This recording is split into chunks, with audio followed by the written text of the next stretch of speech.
अस्सलाम वालेकुम। आज मार्केट 3642 पॉइंट प्लस क्लोज हुई है। तो जो जंगी सूरत हाल थी वो टल गई, तो इस वजह से मार्केट प्लस हो गई। तो न्यूज़ बेस्ड मार्केट चल रही है और न्यूज़ बेस्ड मार्केट में आपने, जो मैं लास्ट डेज़ में भी यही बताता आ रहा हूँ आपको, कि आपने अपनी स्ट्रेटजी के साथ चलना है। न्यूज़ आपकी जो स्ट्रेटजी है वो केटर कर रही होगी तमाम न्यूज़ को, बैड न्यूज़ और गुड न्यूज़, सारी न्यूज़ को वो केटर करके चल रही होती है। आपकी स्ट्रेटजी में दम होना चाहिए। अगर आप पिछले 2 से 3 दिन आप मार्केट के प्रेशर के निकाल भी दें, इसमें देख लेंगे कि जो आपके अच्छे जो स्टॉक्स हैं उनका स्टॉप लॉस हिट नहीं हुआ। मैं बार बार आपको कह रहा था कि जब तक स्टॉप लॉस हिट ना हो आपने इंटैक्ट रहना है मार्केट के साथ, और जैसे जैसे स्टॉप लॉस हिट हो जाएं आपने निकल जाना मार्केट से, क्योंकि हमें दोबारा एंट्री मिल जाती है। अगर 1 से 2 दिन और मार्केट गिरती तो हमारे स्टॉप लॉस अगर हिट हो भी जाते तो, और मार्केट इसी तरह मार्केट बेहतर हो जाती, तो हमारी दोबारा एंट्री हो जाती है। कि थोड़ा बहुत आपको पे करना पड़ता है, जैसे आप इंश्योरेंस पे करते हैं। तो कभी कभार अगर स्टॉप लॉस हिट हो भी जाएगा तो आप बहुत बड़े लॉस से बचेंगे, जो लॉस आपको पता भी नहीं है कि कितना बड़ा लॉस होगा।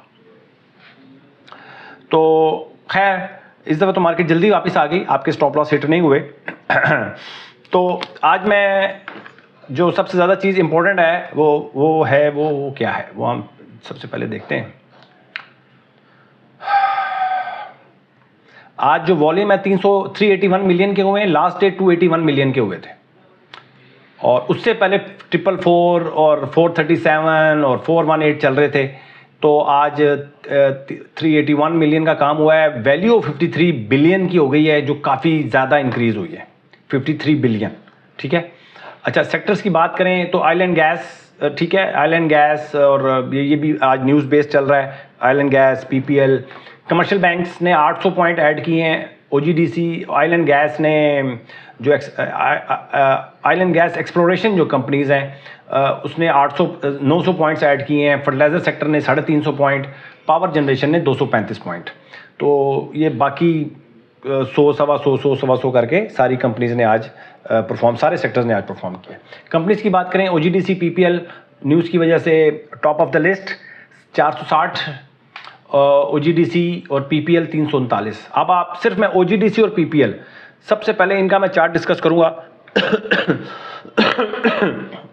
बहुत कम दफ़ा ऐसा होता है, ये मैं आपको बता दूं, बहुत कम दफ़ा ऐसा होता है कि न्यूज़ बेस्ड आप रह नहीं सकते आप। देखें, ओजीडीसी की हमारी जो बाइंग ट्रिगर हुई थी वो 28 नवंबर को हो गई थी, जो अलर्ट कैंडल बनी थी। उसके बाद नीचे गया, उसके बाद दोबारा 29 दिसंबर को आप इंटर हो गए थे, दोबारा 30 दिसंबर को, उसके बाद ऊपर ही ऊपर चल रहा है। न्यूज़ तो बहुत बाद में आती है, ग्राफ पे बहुत सारी चीज़ें आपको पहले नज़र आना शुरू हो जाती हैं। इसलिए आप अपनी स्ट्रेटजी के साथ चलेंगे तो न्यूज़ भी कवर होगी, और जो इस तरह की जो ऐसी चीज़ें होती हैं जो इम्पैक्ट डाल सकती हैं आपकी प्राइस के ऊपर, सारी की सारी चीज़ें आपकी स्ट्रेटजी कवर करके चलती है। सारी ना करें, 80-90% चीज़ें कवर करके चलती है, तो आपको और क्या चाहिए। ओजीडीसी को देख लें, ये आज नहीं बढ़ा सिर्फ, या 1-2 दिन से नहीं बढ़ रहा। पीपीएल को देख लें, आज की बात नहीं है। पीपीएल मेरे वॉच लिस्ट में नहीं है, किसी वजह से रह जाता है। मैं उसको, अभी मेरी नई वॉच लिस्ट आ रही है, इस वजह से मैं पुरानी चीज़ों को छेड़ नहीं रहा। तो 19 नवंबर से पीपीएल में तेज़ी आई हुई है, अलर्ट कैंडल बनी हुई है। उसके बाद उतना मौका दिया ही नहीं, डेली टाइम फ्रेम पे मौका ही नहीं दिया इसने। आवरली टाइम फ्रेम पे 2 से 3 दफ़ा मौका दिया इसने बाइंग करने का, लेकिन पीपीएल तो 2 महीने से ज़्यादा हो गया तेज़ है। तो इस तरह की चीज़ें हैं, आप चीज़ों को देखें, सब्र कर, मतलब आप सब्र का भी मुज़ाहरा करना ज़रूरी है। कि जिस तरह 2-3 दिन हालात रहे हैं, तो बहुत सारे लोग जो है अपना माल बेच के निकल भी गए होंगे। तो मैं बार बार कह रहा था कि आपने अपनी स्ट्रेटजी के साथ रहना है। अगर आपकी स्ट्रेटजी आपको आउट करवाती है तो आउट हो, अदरवाइज इंटैक्ट रहने के लिए आपको बोलती है तो आपने इंटैक्ट रहना है। अच्छा, एक और जो चीज़ है जो बहुत इस रिपोर्ट के अंदर जो आपने देखनी है, जिसका डायरेक्ट आपको फायदा हो, एक तो अलर्ट कैंडल है। अलर्ट कैंडल आज एमएच की बनी है, एपीएल की बनी है, पावर, गैलेक्सो, एफएफएल, मारी, सिमेट्री, इनकी अलर्ट कैंडल बनी है। बट ठीक है, एक तो आपने अलर्ट कैंडल पे नजर रखनी है डेली बेस के ऊपर। आज टीजीएल की भी अलर्ट कैंडल बनी है, बट वो 55 से नीचे नहीं गया, तो इसलिए अलर्ट कैंडल वो वैलिड नहीं है। अलाइड बैंक की भी अलर्ट कैंडल बनी है, बट वो 55 से नीचे नहीं गया इस पूरे सिनेरियो में, जिसकी वजह से उसकी अलर्ट कैंडल को मैंने नहीं किया। एनएटीएफ की भी अलर्ट कैंडल बनी है, लेकिन 55 की आरएसआई से नीचे नहीं गया था, इसलिए हमने उसकी अलर्ट कैंडल को नहीं माना। बाकी ये 7 स्टॉक्स हैं जिनकी अलर्ट कैंडल बनी है। एक तो ये आपने नजर पे रखना है भाई। बाकी एक चीज आपने नजर रखनी है, क्लियर अपवर्ड वाली मैं जो एक लिस्ट बनाता हूं। देखें कल मैंने क्लियर अपवर्ड में कितनी बनाई है।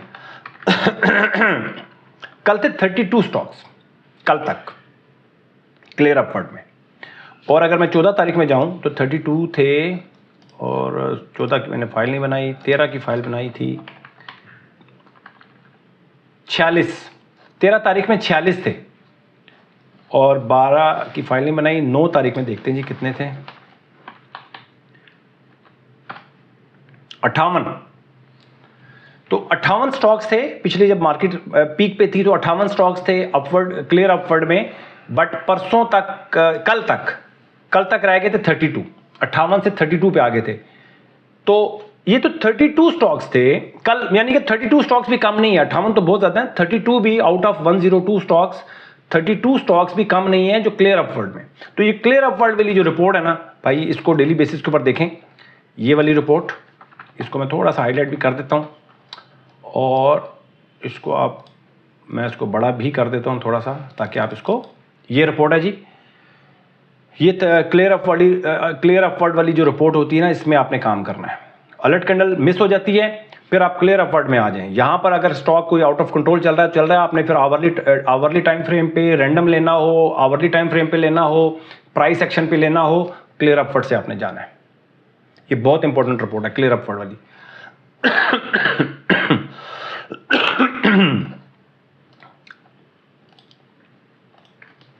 इसके बाद आ जाती है ये हमारी जो कैटेगरी ए और ए प्लस वाली जो रिपोर्ट्स हैं हमारी, ठीक है।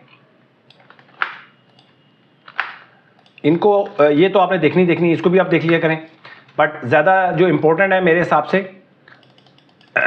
ये कैटेगरी ए और ए प्लस की रिपोर्ट्स आ गई, इसको भी मैंने हाईलाइट कर दिया। तो मेरे हिसाब से अगर आप अलर्ट कैंडल देख रहे होंगे और क्लियर अपवर्ड वाली अगर आप रिपोर्ट देख रहे हैं, फिर आपको किसी भी और रिपोर्ट को देखने की जरूरत नहीं है, इन्हीं में से स्टॉक्स निकल आएंगे आपके, ठीक है। अलर्ट कैंडल आपसे मिस हो जाती है, फिर आप क्लियर अपवर्ड में आए, क्लियर अपवर्ड से फिर स्टॉक निकालें, यहीं से स्टॉक निकलेंगे आपके पास डेली बेसिस के ऊपर, ठीक है। तो ये बात मैंने ऐड करनी थी आज। और इसके अलावा कुछ स्टॉक्स को हम डिस्कस कर लेते हैं। अब इतना कुछ खास है नहीं है डिस्कशन करने के लिए, बट हम कुछ चीज़ों को डिस्कस कर लेते हैं। जैसे फर्ज कर लें, हम अस्क्री बैंक को डिस्कस, पीपीएल को डिस्कस कर लिया हमने, अस्क्री बैंक को हम डिस्कस कर लेते हैं, जो स्टॉक्स तेज हैं। देखें अस्क्री बैंक को आपने तेज,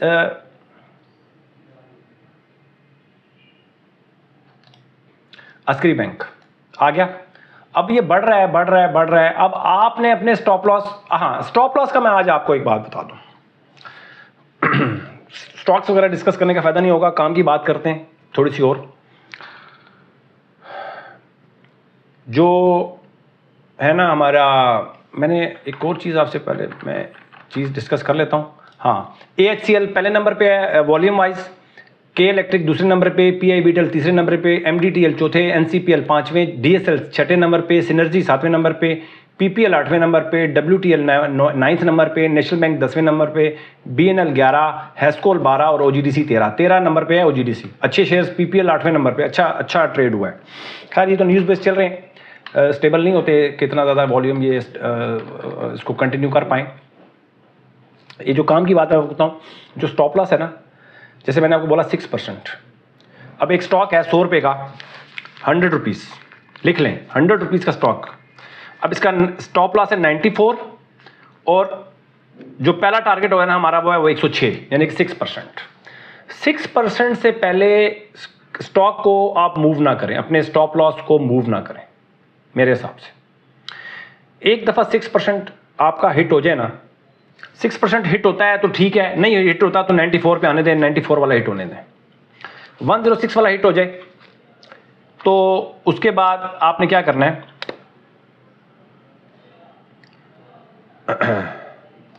106 वाला अगर हिट हो जाता है तो ठीक है, और 106 वाला यानी कि 106 आपकी प्राइस हो जाती है, 6% आपको प्रॉफिट हो गया, आपने प्रॉफिट बुक नहीं करना, आपने ये करना है कि 94 को 90 इसको कर देना 97, 3% मूव करना है सिर्फ।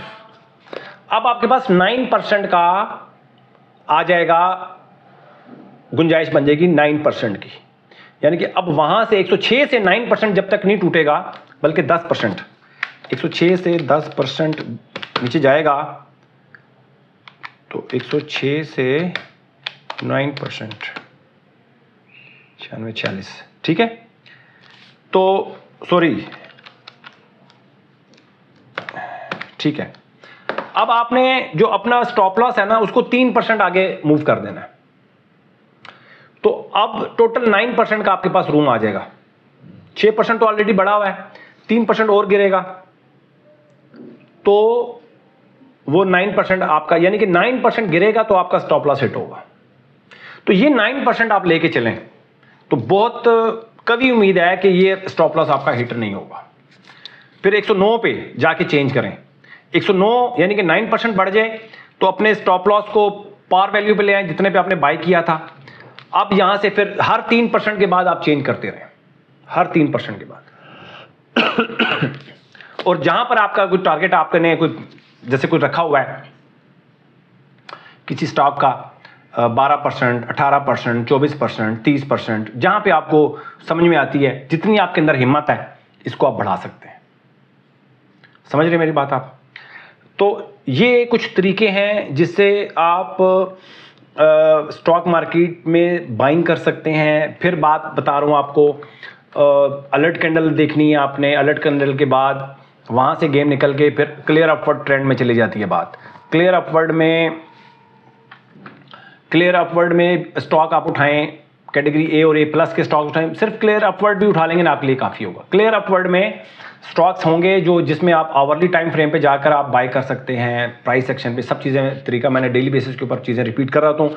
जो चीज़ें काम की होती हैं वो डेली बेस के ऊपर कर रहा होता हूँ। पुराने लोग बोर होते रहे, मुझे पुराने लोगों से इतना प्रॉब्लम नहीं है जितने मुझे फिक्र होती है नए लोगों की। जो सीख चुके हैं वो बेशक मेरी वीडियो ना देखा करें, ठीक है।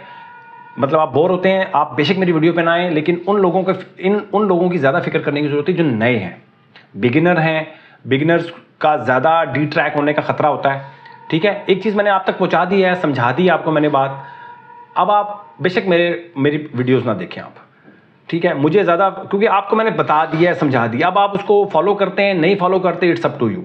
मेरी जो जिम्मेदारी थी वो जो मेरी प्रोफेशनल जिम्मेदारी है, मेरी जो प्रोफेशनल जिम्मेदारी है वो प्रोफेशनल जिम्मेदारी यूँ है कि यार मैंने जितना भी कुछ सीखा है, मेरा जो भी स्टेटस है, मैंने ज़िंदगी में जो कुछ भी मैंने काम किया है वो इसी काम की वजह से किया है। तो वो चीज़ें कुछ मैं रिटर्न करना चाहता हूँ, और कोई वजह और कोई मकसद नहीं है। तो मैं जो चीज़ें बता चुका हूँ, अब बहुत कम चीज़ें मैं नई बताता हूँ। तो पुराने लोग बेशक मेरी वीडियोस में आए, उनको वो चीज़ें सीख चुके हैं। नए लोगों के लिए मैं चीज़ें रिपीट कर रहा होता हूँ और उनका माइंड बनाने की कोशिश कर रहा होता हूँ ताकि वो डी ट्रैक ना हो। और जो आसान तरीके हैं मैं बार बार रिपीट करता हूँ ताकि जो नए आने वालों के लिए उनके लिए कुछ गाइडेंस हो सके। तो आपने क्या कहते हैं उसको, अब हम स्टॉक्स को डिस्कस करने का फ़ायदा नहीं है, हम मंडे को स्टॉक्स को डिस्कस कर लेंगे और वीडियो खामखा लंबी करने का बिल्कुल भी कोई मेरा प्लान नहीं है। तो जो नए आने वाले हैं भाई, वो अगर आप 10, 12, 15, 20% के लिए काम करना चाहते हैं ना, तो फिर आपको स्टॉप लॉस के साथ काम करना है। और अगर 100% प्रॉफिट लेना चाहते हैं तो फिर आप लॉन्ग टर्म इन्वेस्टमेंट के लिए, अगर आप समझ रहे हैं कि लॉन्ग टर्म इन्वेस्टमेंट करना है, तो लॉन्ग टर्म इन्वेस्टमेंट का मतलब है 100% प्रॉफिट किसी भी स्टॉक में। इतना अगर आप में दम है तो फिर लॉन्ग टर्म इन्वेस्टमेंट के बारे में सोचें, नहीं तो आप शॉर्ट टर्म ट्रेडिंग के लिए आए हैं। अगर 10%, 15%, 20% के लिए आप आए हैं ट्रेड के लिए, तो वो आप शॉर्ट टर्म ट्रेड करने के लिए आए हैं। तो शॉर्ट टर्म ट्रेड अगर आपने करनी है तो फिर स्टॉप लॉस लाजमी लगाना है। शॉर्ट टर्म ट्रेडिंग जो है वो बगैर स्टॉप लॉस जो है वो मौत है, आपका अकाउंट वॉश हो जाएगा, आप स्टॉक मार्केट से वैसे ही आउट हो जाएंगे, ये आपको आउट कर देगी। अपना बहुत ख्याल रखें, अपनी इन्वेस्टमेंट का ख्याल रखें। Thank you very much.